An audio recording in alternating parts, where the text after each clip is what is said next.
مبروك. وعلى فكره مش سهل انك تعمل سبمشن، دي مش سهل. عملنا سبمشن للبيبر زي ما بقول لك كده، الاتي هنعمل انا كاديتور بعمل ايه؟ بعمل سكان بنسميها ديسك ريجكشن. البيبر حلوه وعدت في السكان دي ومكتوبه كويس وفهمت المسج بتاعتها، اشوف ريفيور يراجعها. لقيت البيبر لخبطه حتى لو الفكره تحفه مش هضيع وقت. اصل عندي انت عارف ممكن يجينا في اليوم كام بيبر؟ تخيل كده في اليوم 3. حد قال 3؟ ولا انا سمعت غلط؟ اكتر من 200 بيبر في بعض المواسم كده، اكتر من 200 بيبر في اليوم. فانت بقى مش هتنقي، انت هتحط رجل على رجل كده وهتشوف بقى الباشا اللي فيهم وتختاره وتلاقي ولا يلزمك اصلا حتى لو حد انت عارفه. فهمت قصدي؟ فلازم تكون مركز قبل ما تبعت البيبر بتاعك كويس.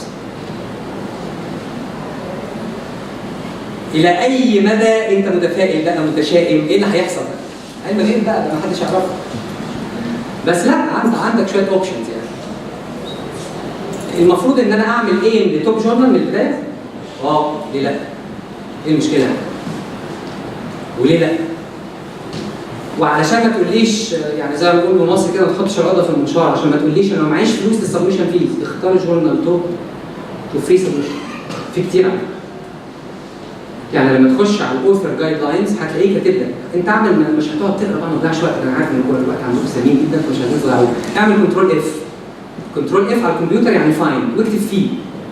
هتعمل لك هايلايت بالاصفر كده على صفحه الانترنت كل كلمه فيه. لقيت الجورنال ليها فيه $20، قدرت تدفعها وتدفعها. طبعا هي بتبقى 150 100 200 اقل حاجه 75 70. لقيت ان لها فيه روح على جورنال ثانيه. لقيت انها فري سبمشن، اول خطوه عدت. ما هو عشان ما تقوليش بس اصل انا ما معيش فلوس ومفيش ميزانيه بحث في الكليه ومحدش هيدفع، اكيد دي المشكله.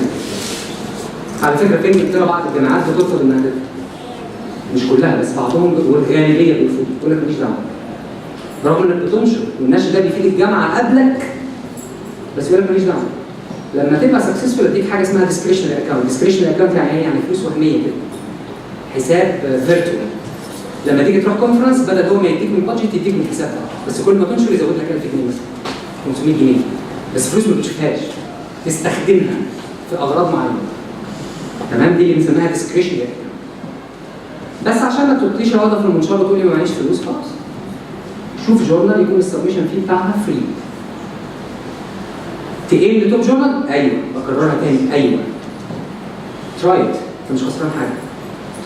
بس عشان ما تفقدش سمعتك واسمك لما الايديتور يلاقيك باعت حاجه بعد كده يقول ده الجماعه دول بيبعتوا اي كلام، قبل ما تبعت لجورنال توب البيبر تكون متاكد انها كويسه. لان انا لما بيجي لي بيبر مثلا من حسين مرتين وحسين ده رابش، المره الثالثه اصلا مش هبص، وممكن الثالثه دي تكون بيرفكت على فكره، بس مش هبص خلاص. انت اديت الانفورميشن، خليك نبني الانفورميشن ده عنك ان البيبرز اللي انت بتبعتها بعدين. فلو انت عامل ايه لتوب جورنال وما عندهمش وقت ضيعه. البينيفيتس اللي انت هتستفادها بقى، يعني انت لو عملت ايه لتوب جورنال اتقبلت، سلام الحمد لله يا رب كرم ربنا، اتقبلت وما ضيعتش وقت زي الفل. طب اترفضت، المفروض لو هي جورنال كويسه هيبعت لك حاجه اسمها ريفيو ريبورت. وفي مره على فكره بعت لنا ريبورت 6 صفحات عشان الناس ما تقولش ريبورتس بتيجي كتيره ولا تعليقات كتير، والبيبر كانت محترمه يعني. وفي الاخر رفضوه وبعدها جورنال ثانيه و12 بس 6 صفحات. عارف يعني ايه 6 صفحات؟ 6A4 pages، اكثر من 75 نقطه مثلا عايزين يكبر، يعني كاني بكتب بيبر من جديد. بس معنى انه بعت لك يعني هو شايف ان في امل في البيبر تتحسن، اذروايز كان قال لك لا ده تو ميني ثينجز ما كتبهمش. فمهما دي ميزه كبيره على فكره، ميزه كبيره قوي انك يجي لك ريفيو فور فري، وهي ممكن ما تكونش فور فري قوي على فكره لانك انت ممكن تكون دافع سبمشن فيه، بس جالك ريفيو فور فري انك تحسن البيبر بتاعتك، في حين انك انت لو حبيت تبعتها لحد متخصص ممكن يقول لك ولا وممكن ما يعملهاش. فدي ميزه كبيره. عشان كده بقول ان هي ادفايس فروم توب اكاديميكس ان ذا وورلد، وانت مش عارف مين التوب اكاديميكس دول، الناس ممكن يكونوا بيزد ان امريكان، كندا، جابان، يو كي، جيرماني وات ايفر. الديسادفانتج بقى انك ضيعت شويه وقت طبيعي. يعني لازم تضيع شويه وقت في الكلام ده. وممكن مع بعض الناس بتقلل الكونفدنس بتاعتك شويه، تقلل لك ثقتك بنفسك، اترفضت هتيجي. لا، القاعده العامه اللي انا عايز اقولها لكم واكررها تاني، اللي كنت في يوم من الايام قاعد مكانكم كده، don't ever give up. اوعى في يوم من الايام تقول ده مستحيل مش هنحقق. ever ايا كان. يعني انا ممكن ابقى اديتور لجورنال فاينانس مثلا، لو انا بدرس فاينانس مش تمام، بس اعمل اللي يخليك مؤهل انك تبقى اديتور لجورنال فاينانس. جات ما جاتش خلاص، يبقى ربنا كاتب حاجه احسن. بس اعمل عليك وما تقولش في حاجه مستحيله خالص. تمام؟ How do you know which the good journal are؟ وده الكويستشن اللي انا عملت له الانسر وعملت ادريس للانسر بتاعته ستريت اواي اول ما بدات. انت لما بتشوف بيبر مكتوبه كويس، البيبر دي مش فيها ريفرنسز؟ دي اول لاين للريفرنسز بتاعك انت المفروض تستخدمها. الريفرنسز بتاعك الريفرنسز اللي انت استخدمتها. طيب اعرف منين الجورنال دي حلوه ولا لا؟ وانا ما عنديش خبره كفايه ان احكم على الطريقه او اللانجوج او الاناليسيز. اروح على الاي بي اس Association of Business School، ده الاختصار بتاعها. ABS ده الجورنال رانكينج المعترف بيه في اليو كي ومعظم دول اوروبا. ABDC اللي هي الاستراليان بزنس دينز كونسل، عشان كده هي ABDC، وده فيه ضعف عدد الجورنالز اللي موجوده في الاي بي اس. في جورنالز كتيره جدا انكلودد فيه. وفي واحد بقى وورلد وايد اكتر اللي هو الاس جي ار اللي هو الساينتفك جورنال رانكينج. ده بقى عامل في الناتشر وفي الساينس وفي الفيزيكس وفي البيزنس، حتى هتلاقيه هو عامل الكلاسيفيكيشن بتاعته بزنس مانجمنت اند اكاونتنج ايكونومكس اند فاينانس. ما ده الامريكان بيزد، دايما الامريكانز تلاقيهم مجمعين الايكونومكس والفاينانس مع بعض والاكاونتنج مع المانجمنت، بعيد عنهم يعني فاصلين منهم. فدي اكزامبلز بس مش اكتر، يعني ممكن تلاقي حاجات اكتر. فده يبقى اول حاجه تعملها علشان تشوف ايه الجورنال وايه الرانك بتاعها. الحاجه الثانيه انك لما تروح على الويب سايت بتاع الجورنال بقى شوف الامباكت فاكتور بتاعها كام. يعني ايه امباكت فاكتور؟ امباكت فاكتور يعني كام واحد عمل سايتيشن في بيبر جديده سواء اتنشرت في الجورنال دي او في جورنال ثانيه من الجورنال دي لبيبر منشوره في الجورنال دي. مهم جدا. ودلوقتي بقى كل التقييم اللي بيعملوه لنا مش معنى ان وصلت بروفيسور بره على فكره يبقى انا هفضل بروفيسور طول عمري، لا ممكن يعملوا لي داون جريد على فكره غير هنا. ليه؟ لانك اتعمل لك تقييم، فضلت تنشر ولا بعد ما وصلت بروفيسور بقى ريحت ودلعت. الامباكت فاكتور معناه ايه؟ معناه انك انت البيبرز اللي نشرتها كام باحث تاني حطها كريفرنس واستخدمها. فكل ما واحد يعمل لك ريفرنس دي سايد بتفيدك وبتفيد الجورنال. ففي حاجه اسمها بيرسونال سايتيشن، فلذلك تلاقي معظم الباحثين اللي بره دلوقتي عنده حاجه اسمها جوجل سكولر. هوريها لكم دلوقتي. جوجل سكولر دي ايه؟ دي بتبين لكل باحث البيبرز اللي نشرها وبقت بتلقط اوتوماتيك. مجرد بحث ما يظهر عليه اسمك على طول انت ما تعملش ابلود. واي واحد يعمل لها سايتيشن يزود لك النمبر اوف سايتيشن عليها على طول. من غير انت ما تضيف. اوتوماتيك. لو لقيت حاجه ناقصه انت ممكن تتصل بالجوجل اللي هم الادمن وتقول لهم ضيفوها وتاكدوا بضيفوها. ده لو لقيت يعني صعب انك بس السايتيشن مهم.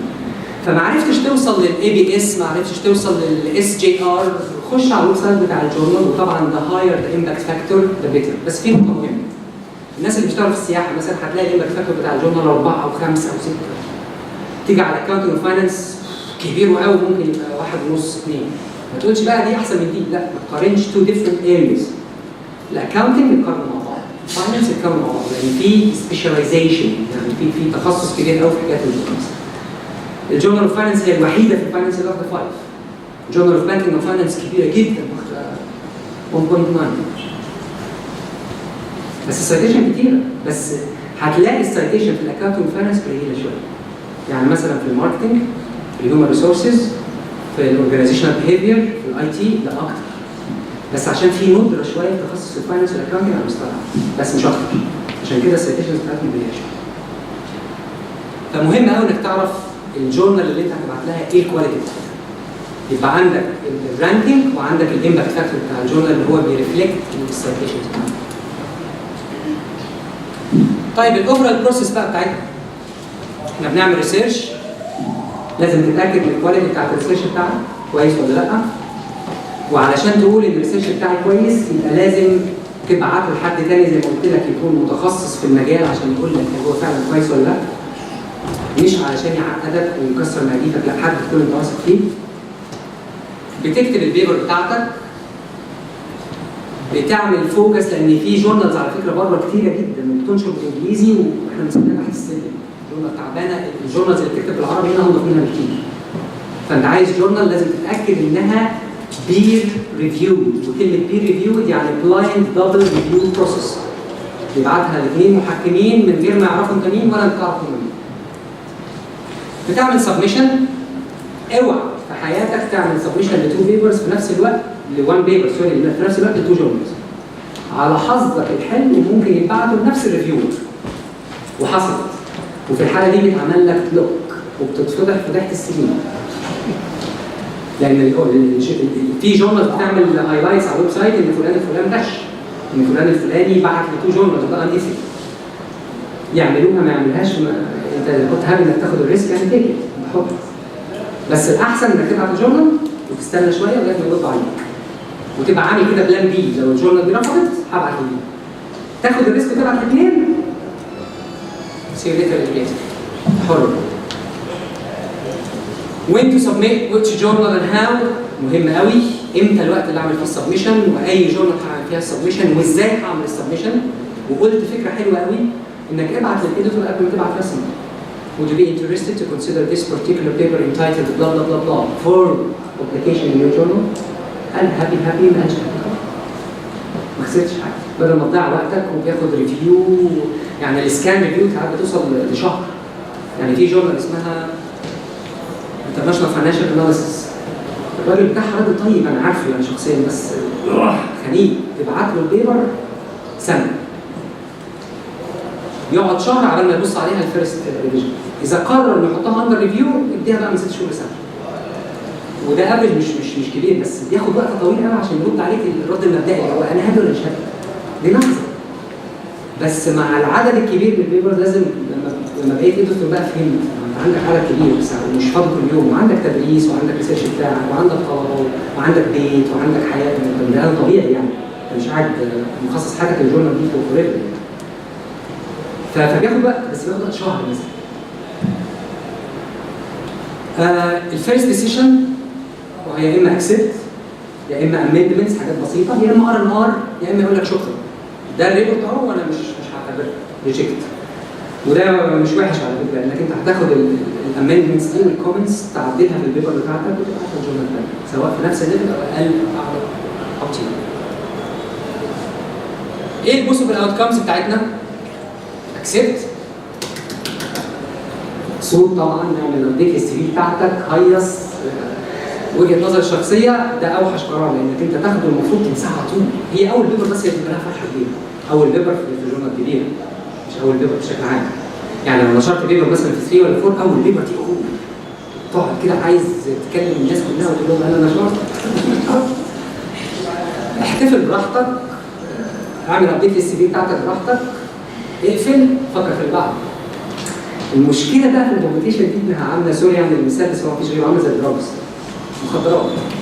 بدات تنشر وتدق حلاوتها، خلاص انت بقيت متفرج، عايز انشر مش عارف. يو ويل نيفر جيف نعم، حاجه كويسه. وبعدين ده لما تفاجئ ان الناس عندها لك سايتيشن اسمك معروف، ده انا اللي بيتكلموا عنه ده الله وانت حلو مش وحش. عملت حاجه مع الطلبه بتوعي لما كنت في مانشستر في ستانفورد يونيفرستي، وبعد كده في هدر سميث برضه. الطلبه بتوع الماستر نشروا معايا في 1 و 2 ستار، وبالتالي الطلبه اللي كانوا بيجوا في السنين اللي بعدها بيلاقوا البيبرز باسماء الطلبه اللي كانوا قبلهم، فممكن الناس كانوا يعرفوهم قرايبهم. ساتسفاكشن كبير، وبتساعدهم في الامبلويمنت كمان. يعني اللي بيبقى ناشر بتساعده قوي ان هو يلاقي وظيفه، لان بره النشر مش حاجه سهله، لازم بتنشر يعني في ميشن معينه للنشر، في رساله كويسه. accept subject to amendment دي اللي هي الحاجات اللي بنسميها ماينور، اعملها، واهم حاجه تبقى مؤدب. يعني في ناس هو طبعه الريفيور ده سوري انا اسف ما بفهمش حاجه، ده بص مش فاهم، بقول كلمه ثانيه طبعا عشان مش فاهم. الريفيور ده مش فاهم حاجه، لا هو فاهم. وبعدين عشان تكسبه في صفك لازم تبقى مؤدب. عشان كده بقول لك بي ريزيلينت. ريزيلينت يعني ايه؟ اكتب خالص. قال لك شمال؟ حاضر. يمين؟ حاضر. بس مش معنى كده ان هو لو غير لك فكره البحث تمشي وراه. عشان كده غالبا الايديتور لما بيلاقي ريفيو شرح بعيد قوي يقول له ايه؟ يقول للاوثر اللي زي حالتنا يقول لك ايه؟ بروفايد ريبورتر. الريبورتر ده اللي هو ايه؟ argument against his own view. وحصلت لي في البيبر لسه مقبول اللي بحكي لكم عليها بتاعت 3 ستيج. الراجل سال سؤال في الريفيشن ملوش علاقه بالريفيشن خالص، وضح لي ان هو مش عارف حاجه، فقلت له لا بس اسلوب مؤدب. اول حاجه في الريبلاي we thank the reviewer for this point. full stop. I would like to clarify the following point, the following issue, the following assumption. وتبدا تشرح لوجيكال بس مش في خناقه. انت مش رايح تتخانق مع الريفيور ده انت ما بتفهمش ولا احسن منك، انت مش بتعمل كده. انت لازم تبقى ريزيلينت، يعني لازم تبقى مؤدب في ردك ولازم ترد بشكل علمي ومنطقي. موافق we thank the reviewer we have done this. مش موافق الرد بتاعي كذا. حصلت لنا بيبر ثانيه كنا لسه ناشرينها في جورنال كبير قوي، انترناشونال جورنال اكاونتنج اوديتنج اند تاكسيشن في الاي اف ار اس. الراجل بتاع فاينانس وبانكينج بس كنت انا اللي عامل الميثودولوجي. استخدمنا حاجه اسمها انتجريشن اناليسيس، حاجه جديده في الايكونومكس. الراجل سال اسئله مالهاش علاقه بالانتجريشن خالص، ودي العيوب بتاعت الريفيشن. فردينا عليه بكل ادب. We thank the reviewer we would like to clarify the following issues. 1 2 3. رد قال لنا thank you for clarifying these points for me. I wasn't aware of it. كنتش عارف الكلام. فلما بترد كويس الناس بتحترمك وبتعرف انك فعلا بتعمل حاجه كويسه. وفي ناس برضه بتصمم، مش شرط كلهم هيبقوا محترمين، في شيء زياده. لو جالك ريفايزر ريسبميت دي بقت امل لاي باحث في اوروبا دلوقتي. ريفايزر ريسبميت في الجورنالز الكبيره معناها ان 50 60% البيبر الافريج. لان بقى السواد الاعظم بنسبه 90 ل 95% ديسك ريجكشن. تبعت خد السبمشن فيز باي باي مش عايزك. كتير قوي لو كده. كتير كتير كتير كتير. فمعنى ان هو البيبر بتاعتك عدت الديسك ريفيو السكرين اللي بيسموها وحطها اندر ريفيو، ده انتصار. بعت لك بقى ريبورت وما رفضش من اول مره، انتصار اكبر واكبر. فموضوع انه يبعت لك مره واثنين وثلاثه ده حلو قوي مش وحش. بس في النهايه ما تمشي. تمام؟ ايه بقى اللي المفروض تعمله في الريفايزر ريسبميت؟ اقرا بقى ما بين السطور وخليك ذكي كده ومؤدب، بي ريزيلينس، تاني بقولها مؤدب كده، ويتجاوب وتقول عملنا اللي حضرتك عايزه يا باشا. يا اما تقول له لا ده انت غلطان وانا وجهه نظري 1 2 3. تمام؟ ويستحسن في حكايه الار ان ار دي انك تقرا مره وتريح شويه وبعدين تقرا تاني. لانك اول سكان ما بتشوفش حاجات. فلما تقراها تاني مره ده في حاجات وقعت مني، انا بقراها تاني مره حاجات وقعت مني، ولما تيجي ترد تراجعها تاني وتتاكد. ودايما تمسك نقطه نقطه وتعمل ابديت للتكست والريبلاي. يعني في حاجتين انت بتعملهم. في حاجه بتعمل ابديت للتكست نفسه، وفي حاجه بتعمل ريبلاي للنقطه للايديتور او الريفيور، ده ما بيبانش في البيت. ساعات بيبقوا هم تقول له we have revisited this issue and we added the following paragraph وتيجي عامل له كوتيشن كده وحاطه زي ما هو في البيت. وساعات تشرحه وتبقى كاتب حاجه ثانيه، بس مهم قوي انك تعملهم بارل. معنى الار ار يعني حطيت خطوه كده على السلم ده بتفتح وحطيت رجلي فيه. ما بقاش بقى مخي صغير واسحب رجلي ثانيه او اخلي الباب يقفل عليها يكسرها. فاهمني؟ reflect, clarify, perhaps get advice from editor. لو انت يعني حاجه حصلت لنا جريمه في البيبر اللي فاتت دي، واحد من الريفيورز حصل فعلا قال لك الليتريتشر تحفه ومكتوبه ممتازه والستوري بتاعتها حلوه وعاجبني انك انت عملت ديفايد للليتريتشر لفور سيكشن. الثاني الليتريتشر دي فيري كونفيوزنج والفور سيكشن ده مسليدنج. واحد قال يمين والثاني قال شمال، نعمل ايه؟ وغالبا لما بتسال الاديتور اب تو يو الاريا بتاعتك، انا ما اعرفش اديك ادفايس. تعمل ايه؟ حد عنده اجابه؟ ايه؟ نغير الجورنال بعد ما وصلنا لدار النار؟ مش ممكن. ده يعني ده يعتبر انتصار لنا كبير ده. الحل انك انت تحاول ترضي الاثنين.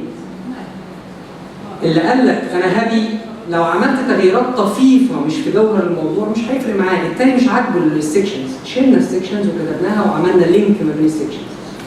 تخيلوا اللي كان قايل انه هابي قال الليتريتشر بقى دلوقتي احسن. كان ممكن طبعا عاند وقال لا ده انا عاجبني الفور سيكشن. انا بديكم مجرد مثال مش ممكن الايديتور يدي ادفايس ممكن لا، يقول لك انا مش فاهم في الموضوع بتاعك، ده قرارك. فعشان كده انا دايما وجهه نظري الوحيد اللي يقدر يقرر البيبر دي هتتنشر ولا لا انت الاوثر. عارف ليه؟ اصل انت اللي كاتبها، انت اللي عارف عيوبها، انت اللي عارف مميزاتها، انت اللي عارف السترينثs والويكنسز بتاعتها. لو انت بقى شاطر هتخبي العيوب ومحدش هيشوفها غيرك وهتظهر المزايا.